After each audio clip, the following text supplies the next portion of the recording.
There's a scene in the movie Blade Runner, not the new remake, but the original version with Harrison Ford.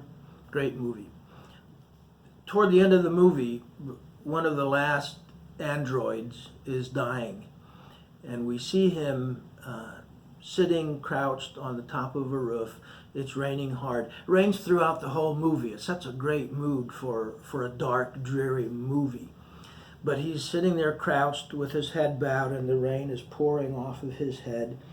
And it's a picture of his resignation, of his acceptance that he's going to die, of total surrender and just, I give up, despair.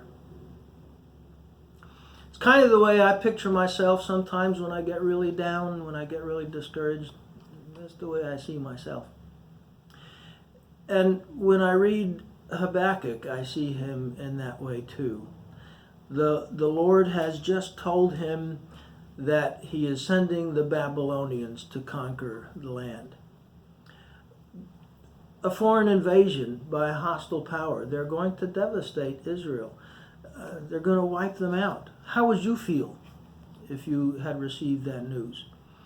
And so, after receiving that news, Habakkuk says these words: "The fig trees have no blossoms, there are no grapes on the vine. The olive crop fails, the fields lie empty and barren.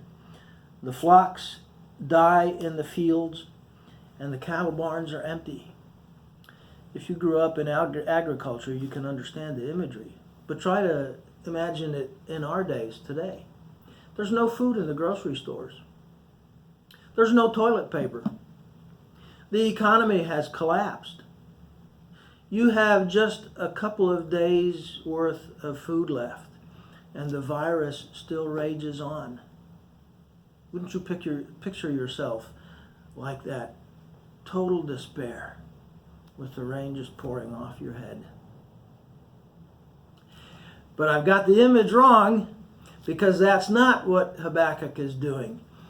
He says, even though that's the situation I face, even if the economy collapses, even if we are invaded, even if there's nothing to eat, yet I will rejoice in the Lord. I will be joyful in the God of my salvation. The sovereign Lord is my strength. He will make me as sure-footed as a deer and bring me safely over the mountains. Isn't that a great picture?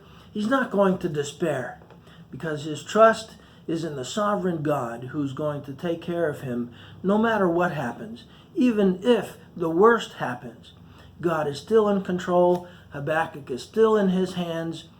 It's a time for rejoicing and not despair.